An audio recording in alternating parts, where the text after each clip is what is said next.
Hello, everyone. Welcome to our unusual, unique convocations, starting off our new academic year, 2020-2021. This is an unusual approach for City, Mesa, and Miramar colleges. Faculty, continuing education will have a meeting a week from now.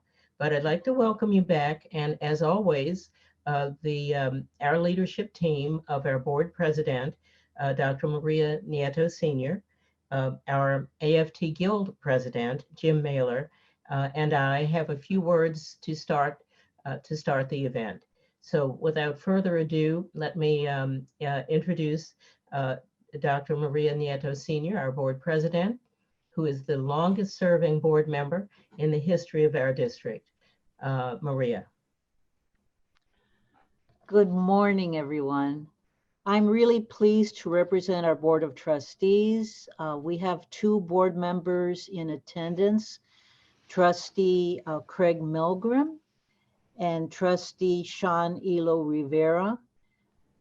They're joining me in welcoming you to our new academic year.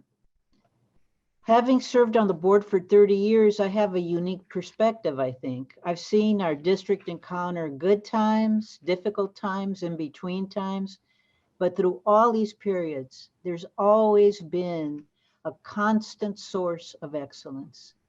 The faculty and the classified professionals, the people who actually make the primary difference in student learnings. You are the people that allow our students to be successful in our district. As you know, we're currently facing an unprecedented challenge. At the April 9th board meeting, we unanimously passed a resolution commending all of you.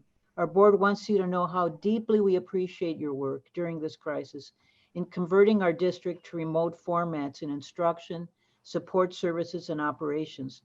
You all mobilized very quickly and worked extremely hard to ensure the continuity of all important services for our students and our community. All of us as board members recognize the importance of the faculty and classified professionals in making City, Mesa, and Miramar colleges among the most excellent community colleges in California and in our nation. As many of you know, I'm a faculty member myself, as are most of our board. Most of our board members are comprised of folks who are either have been full-time faculty, such as Mary Graham and Craig Milgram, or part-time faculty, such as Bernie Reinerson. But we all know how much goes into preparing for classes. We know that teaching or counseling students, evaluating papers, grading students, writing curriculum, participating committees, meeting with students outside of class, serving as club advisors, being active in your academic field, and making all of this fit within the boundaries of a semester is really challenging, and yet you do it, and you do it well. Your work is commendable, and your spirit of innovation has kept our entire district on the cutting edge of academic excellence. One of the things that you're going to find more challenging this semester, that I know I would find challenging, is I know one of the things that makes the biggest difference in our students' lives is that we frequently find ourselves really falling in love with students, seeing their potential that they don't always see in themselves. Types of connections on the internet, but I believe it that you are gonna do your very best to still make those human connections with our students, because they really matter. As we know, California finance is challenging even in the best of times, and in this pandemic, we're at a crisis and we have a great deal of uncertainty. We're going to do the best that we can to make sure that the college's basic needs and plans are supported. Please continue to do the wonderful work you do, and let us know about any issues and recommendations you have. We've always appreciated when you speak to us at the board's campus meetings, and we encourage you to visit with us this year as circumstances allow. Welcome to the new academic year. And now I hand this back to our wonderful Chancellor, Dr. Constance Carroll.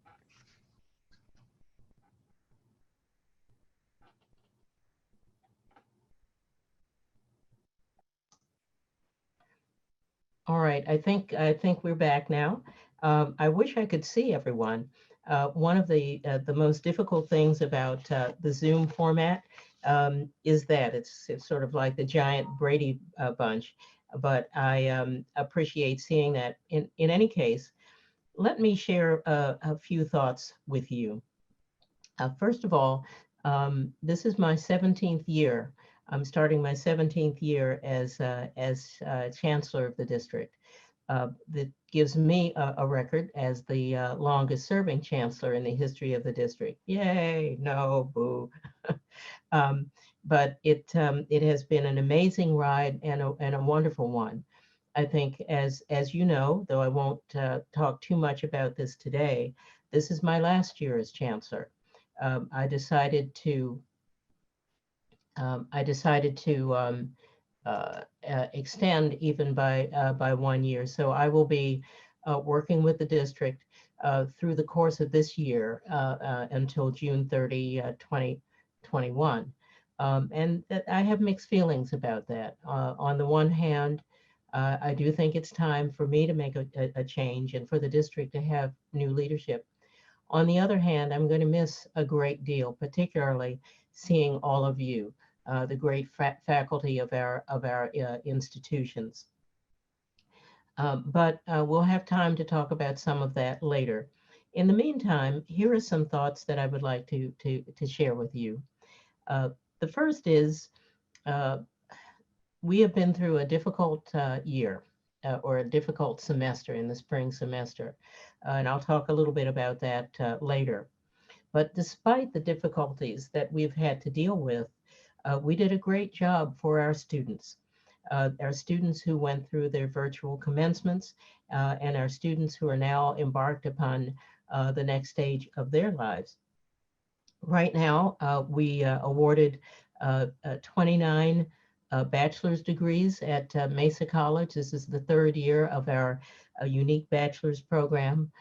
We awarded 4,321 associate degrees at City, Mesa, and Miramar colleges. We awarded 7,766 certificates of achievement at our colleges, and that's a 7% increase over the previous year. We awarded 291 high school diplomas through continuing education. So, and the total was 12,117 degrees and certificates that we awarded from our institutions to students from this community, and we changed their lives. So always like to begin that way because that's who we are. We are change agents of a significant nature affecting student lives. We are also communities. We're a community of scholars. We're a collegium. That's where college comes from, and the word collegial also comes from. We're a collegium. We're a collegium of faculty members who play the central role in our organizations, classified professionals, administrators, and student leaders. That's what we boil down to as a governance team. And I'd like to acknowledge a few people who have provided leadership service during the past year. First of all, at City College, the Academic Senate presidents had a change. Jan Gerald, who went to the dark side and as an administrator, and has been succeeded by Paul Alexander, who's already doing a wonderful job. At Mesa College, the Academic Senate President, Manuel Velez, is continuing for another year. Thank you, Manuel, for all you do. At Miramar College, Laura Murphy is continuing for another year. Dr. Murphy, thank you for your leadership. And at Continuing Education, John Broma is continuing for another year as Academic Senate President. Thank you, John, for all of your work. At City, Mesa, and Miramar colleges, we also have classified staff leaders who have worked extremely hard, and all three of them are continuing. Awana Payne at City College, Charlie Liu at Mesa, and Sean Young at Miramar College. And then, of course, we have our wonderful Associated Student Government presidents. Oscar Rendon has stepped back from City College, and our new student government president and student trustee at City is Destiny Munoz Gallegos. At Mesa College, the student trustee and ASG president Taylor Carpenter is continuing, and Miramar College, Vandal Minan is leaving, and Sanam Azai is stepping in as a student leader. The administrative teams are also strong, and but I want to give a special shout out to the presidents. At City College, Dr. Ricky Shabazz has been doing a wonderful job, including in community relations. Thank you, Ricky, for all you do. At Mesa College, Dr. Pam Luster continues to do extraordinary work. In addition, she has stepped into other leadership roles. She is the statewide chair of the California Community Colleges CEOs organization, which gives her a seat at the table in the room where it happens in Sacramento. And our newest president, Dr. Wes Lundberg at Miramar College, who has the unique opportunity to begin his service online, though he's been walking around the campus grounds quite a bit. And of course, last but not least, certainly, we have been very, very blessed to have the hard work and strong leadership of our AFT Guild President, Jim Mayler, who has been AFT Guild President almost as long as Maria Senior has been a trustee leader. So Jim, thank you for your wise counsel, for your hard work, and for your leadership both within our district and at the state level. What I would like to do now is to talk a little bit about the five initiatives, 5 directions that I will be pursuing during the coming year. First and foremost is the coronavirus COVID-19. Who knew that something like this would happen? Not only in America, but in the world. This pandemic has changed everything. It has changed the face of everything we do. We had a big race last semester when in mid-March, we decided that we would have to close the district on March the 13th. And the faculty, all of you, had to ramp up immediately to turn the rest of our classes online. So that was over 6,000 class sections. About 1,000 were already online, but this was no easy task. And let me just thank you from the bottom of my heart for the extraordinary work you all did as faculty members in making that particular transition. You offered your classes online during the spring semester and then again in the summer.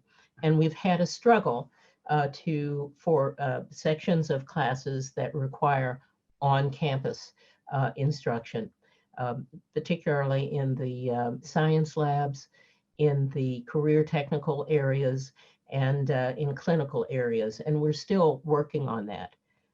We also had the challenge of making sure our students weren't left behind. You've all heard the term digital divide. Those who have computer access and capabilities and those who haven't. That's what divides America. And that came into play as we moved into this COVID-19 era. the foundations of our colleges have all raised money to help. We were able to use some of our CARES Act federal stimulus money to help with the purchase of student laptops. And we've benefited from immense community generosity.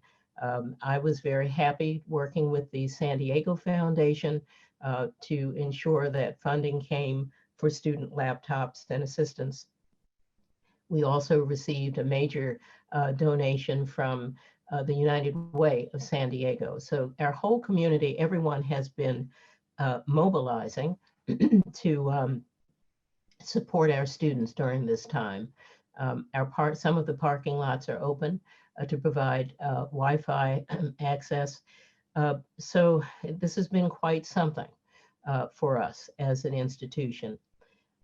On the disappointing side, our students were not able to walk across the stage. That was a huge disappointment for them.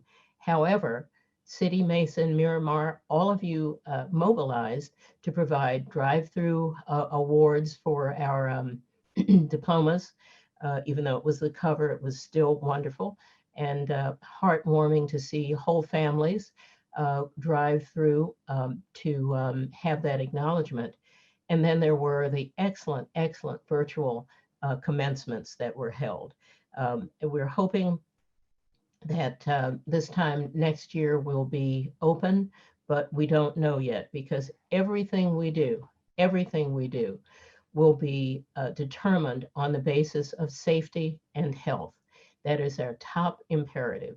Our second imperative, as I have mentioned, is the continuity of instruction and operations, but we must do so in a way that keeps people safe. Our second area is the budget. California is experiencing the worst budget deficit in its history of over 54 billion, that's with a B, dollars. With occasional infusions of federal dollars, and we're still waiting to see where the property tax rolls end up, and others. We are facing a major shortfall in our funding, and so we're dealing with that along with the impacts of other things within our own budget that have caused problems, particularly the rapid increase, continuing increase in our employer contribution to the two retirement systems, CalSTRS and CalPERS. So we have millions of dollars there that we have to recoup.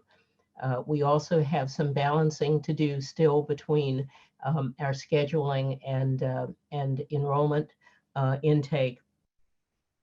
And so it looks right now as though we have another $17 million to cut. Much better than it could have been, but certainly not happy to be in this kind of a storm with a second storm coming, which is a budget storm. But that's probably the worst that can happen.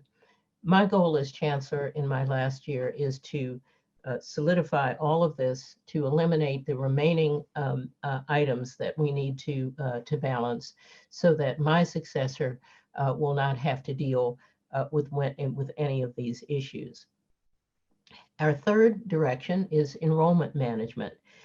Enrollment has been changing. Not only do we have a new state funding formula, the student-centered funding formula, which funds us in a different way, but patterns are different. We've just found that our increases, and many students seem to be preferring the 8-week format to the full semester. So we're taking a look at that. Certainly, we're continuing with the online format, and we simply must find a way to fix the remaining problem of students who need to take some of their sections on campus. So all universities and community colleges are having these same issues. The question that comes up, of course, is what will happen in the spring? What will happen in the spring semester? Well, we don't really know yet. However, because we are still watching the virus and its path, we're asking everyone to plan for an online spring or an on-campus. And at the last possible minute, before we have to make a final call, we'll make the determination. It's from my standpoint, watching the path of the virus, it's tilting toward online, but we're not there yet. Maybe we can expand our hybrid sections. We'll see. But thank you for your patience and understanding, recognizing that all of our cues, all of them, are coming from the path of this particular pandemic that we are living with. Fourth, we will be following some special initiatives that are to help and protect our students.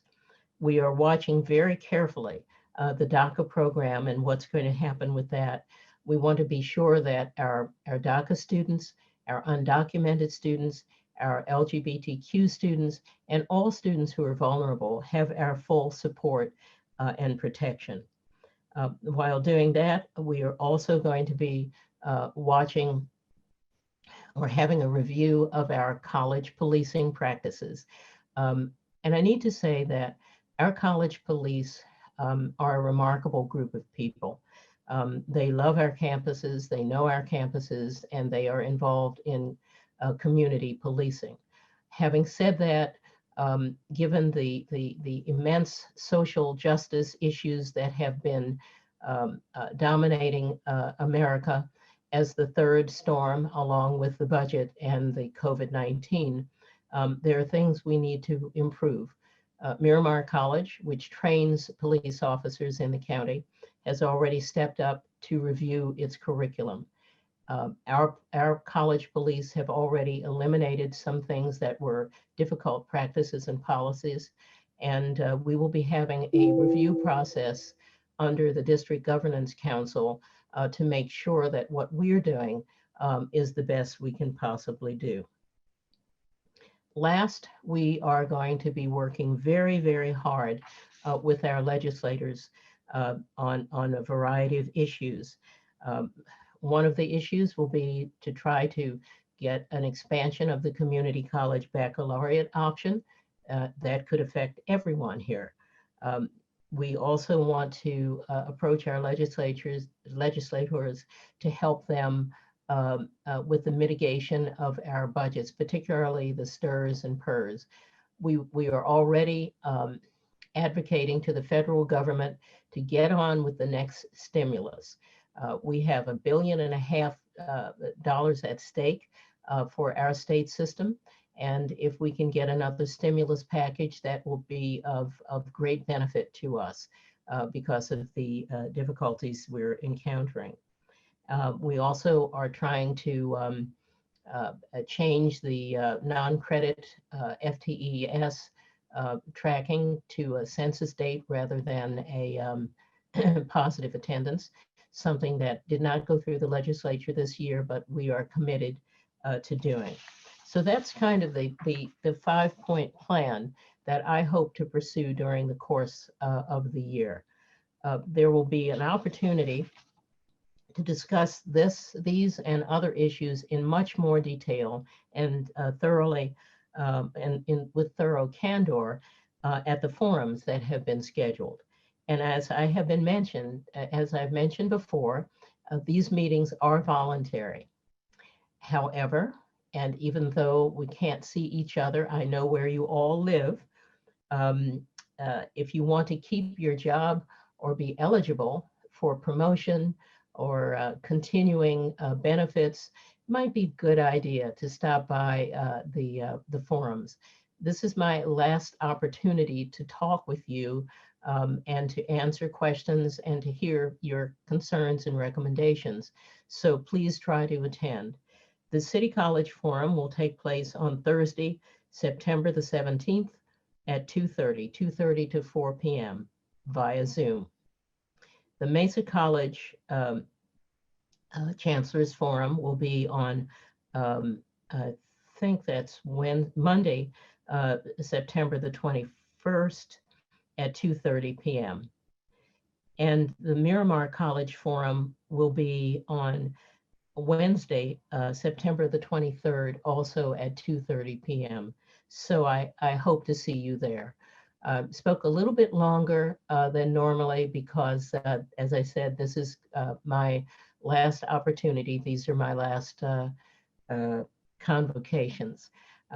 However, before signing off, let me turn to one of my great colleagues who has done a wonderful job representing all of you, as I mentioned earlier, and that's our AFT Guild President, Jim Maylor. Jim. Thank you, Constance. It's been a pleasure doing 17 convocations with you. I'm sad that this is our last one, and I'm sad that it has to be during a virtual format. But as people have heard me say over the years, we are so lucky to have you for these 17 years, and I truly look forward to the last 10 and a half months together as well. When I look up and down the state at my other locals and other educational institutions, it's so clear how fortunate we are to have you, have your leadership, with your skills and abilities, with your intellect, with your Greek tragedy analogies. Where would we be without those? So despite the fact that you're only 5 feet tall, Constance, you've always been head and shoulders above anyone in the state, and I wouldn't trade you for any other chancellor in the state. So we are truly blessed to have had you for all these years, and I know I'll have more opportunities to sing your praises in the next 10 and a half months, but I just want you to know how lucky we are to have you leading us for this long of a period of time. And I'm glad that you've set the record as the longest serving chancellor in the district. It's been a pleasure to serve with you for your entire tenure here. So to the rest of you, welcome back to the new academic year, and welcome to our first and hopefully last virtual convocation. Hopefully you got some time off during the summer to visit a new room in your house and spend some time in another place that you haven't been stuck in front of your computer the entire time, and come back a little bit refreshed to jump right back into this virtual mode that we all find ourselves living in now. So I know the thing you're most eager to hear from me is where we are with respect to negotiations, contracts, etc. So I just wanted to say we are finishing up the classified contract. That contract expired June 30th. Despite the fact that it's expired, the terms and conditions all stay in full force and effect. So nobody panic out there. We're hopeful to wrap that up sooner rather than later. We are getting close to the end. We've done all of the negotiations virtually, which has been a bit of a challenge on its own, but it's worked out okay. The faculty contract, if you remember, we just settled it right before the spring semester. It came into effect in January. It seems like so even though it's only been in effect for 8 months, it seems like it was 5 years ago that we settled that faculty contract, but it's still going strong and in effect for the next 2.5 years. The state budget, as Constance alluded to, doesn't look great.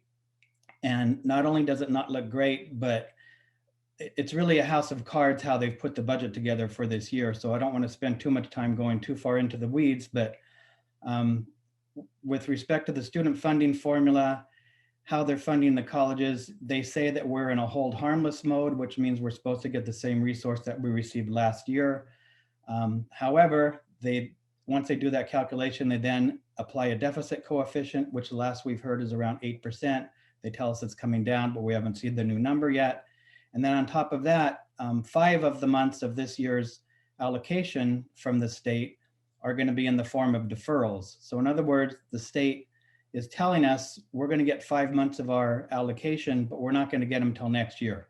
So it's kind of like if the district were to say to you, 5 months of your salary this year, we're going to pay you next year, but we're going to give you a credit card. We're going to give you a really low interest rate. So just go ahead and charge everything, and hopefully you can pay it back next year when your salary comes in. So not the best way to run things, and that on top of the district's own internal budget challenges doesn't make things, so settled for us. Let's just say that. However, there is hope. Hopefully, you're aware that this is an election year. And the good thing about this election year, there's many good things about this election year, but one of the good things about this election year is we have qualified the Schools and Communities First ballot initiative, which is now Prop 15. It'll be Prop 15 on your ballot. And if you guys remember, we spent quite a bit of time and energy during this past year gathering signatures to qualify it for the ballot. And you'll be pleased to know that our local gathered the most signatures throughout the state of California compared to any other local. So a big shout out to all of you guys that helped us achieve that goal, as well as our AFT student interns who were instrumental in getting a lot of signatures to make sure that that qualified.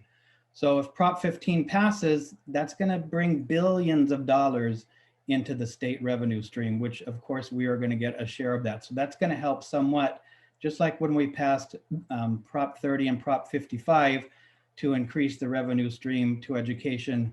And just as a quick side note, the reason why we have so many struggles in higher education is because we are so dramatically underfunded compared to CSU, compared to UC, compared to prisons. We get the smallest little piece of the pie on a per student basis than any other institution in the state. And that's why we're always fighting over crumbs in the district, is because that's all that we're getting allocated to us. So when there's tension and pressure about raising class sizes so that we can run the class at 25, then we got to run another class at 55 to be able to balance that. That's all because we're so severely underfunded. That's not a district decision. That's because we do not have enough money in this state coming to higher ed, coming to the community colleges. So we all need to work to make sure Prop 15 passes. We are also working in Sacramento with the legislature. You know, we do have a 2/3 majority there. We want the Democrats to use the 2/3 majority to actually pass a tax, a wealth tax that will help bring additional resources to education. The Democrats push back and say, well, if we do something like that, then we may lose our 2/3 majority. And our response is, well, what good is a 2/3 majority if you're never going to use it? So we are pressuring them to pass through legislation, which they can do, a different tax in addition to Prop 15. So hopefully within the next year or so, we do start to see something turn around in terms of the level of the funding we receive. The other thing about the election year is I'm pleased to say we have almost a dozen faculty members running for various governing board positions throughout the county. So I won't go through the list now. In the interest of time, you'll be receiving many emails from us reminding you of who those people are and who to vote for. But I just wanted to point it out that it's good to have people who have an educational background serving on the governing board of an educational institution. I mean, that sounds like a novel concept, right? But far too often we get people serving on these boards that know nothing about education. And if you don't believe me, look at the statewide board of governors. There's only a few people on there that have any background whatsoever in education. Most of them come from business and corporate America. And that's why we have the policies that we have, like Calbright College, that don't mesh with our values and our ideals and what we could be doing in the community college and what's best for students. Because you have people that have no background whatsoever in education making these important decisions. So that's one example of an action that people can take. Running for a school board is something you can do to change our world and change things around us. But that brings me to my final and I think most important point is our union is completely committed to bringing all of our resources to bear to do whatever we can do to assist in dismantling the systemic racism within which we all live. Now, we have no illusions that we're not going to change things in the United States of America from AFT Guild Local 1931, but we can change our little corner of the world and we can make things better for us here. And then hopefully there's a ripple effect that eventually moves to the other quarters of the United States and starts changing this narrative and this system that we live in to a much more positive, equal system where we get rid of this racism that's been ingrained in our institutions for more than 400 years. So we are committed to bringing all of our resources to bear. And we have a lot of you, a lot of members that can help us, and you are our resources. This is what I'm talking about bringing our resources. If all of us can take an action, can take some concrete actions, we can truly change things around. And they don't have to be big actions. They can be small ones. I just to give you a couple of examples. Jennifer Koss, professor at Mesa College, wrote a letter to Trader Joe's calling them out on the racist branding of their products there. Our City College professor, Abdi Malik Boole at City College, sent out an email that we sent out district-wide calling on faculty to participate, calling them in to take an action. We all can do something. We all can do something to move the narrative, move the agenda, move the direction and not lose this moment, and make sure that this moment turns into a movement, turns into the movement that's far, far, far too long in coming. So we have an easy one for you. I know that we've had plenty of lectures, seminars, and we have panelists that will be speaking in your convocations later today. And that's great that we all get that training and get that background, but we need to go to the next step and start taking individual concrete actions if we're really going to make change happen. So it's not just enough to say, I read the Kendi book, I'm good. That's not enough. We got to do the next step from that, because as educated as you might be, if you're not taking any action to affect this change, it's not going to do any good. So I'm throwing a softball challenge out to you all. I want everybody to, in the next 7 days, every student you see, and this is from the chancellor on down, every student you see, ask them one simple question. Are you registered to vote? That's all you have to do. Are you registered to vote? 5 words. So every single student you see, if you ask them that question, that's going to make a difference. And I want to quote Congressman John Lewis, who passed away last month. His quote in the last speech he wrote right before he passed away was, and this is part of his speech, "The vote is the most powerful nonviolent change agent you have in a democratic society. You must use it because it is not guaranteed. You can lose it." So if we can all commit to making that action, taking that action, it's not a hard action. All of you can do that. You all are going to see a lot of students in the next 7 days. To every single one of them, just ask them if they're registered to vote, and if they're not, send them to the Register Our Voters website and get them signed up. If we can all do that, we can make some change. We can make some lasting change, and we will be giving you far more actions for you to take as the semester progresses, but that's the first step. And the reason why I think it's important that you focus on that for the next 7 days is because if we're going to make lasting change, we have to be intentional about it, and we have to be persistent about it. So if you agree to do that with every student you see in the next 7 days, it's going to teach you how to become persistent and intentional, and not just let things go after you finish reading the book, because it will commit you to having that in the forefront of your mind. And if we can't get to that point, we can't make any lasting change happen. So those are my remarks for you for this year. I hope everyone has a great semester, and we'll do the best we can as we continue in this virtual format. Thank you all.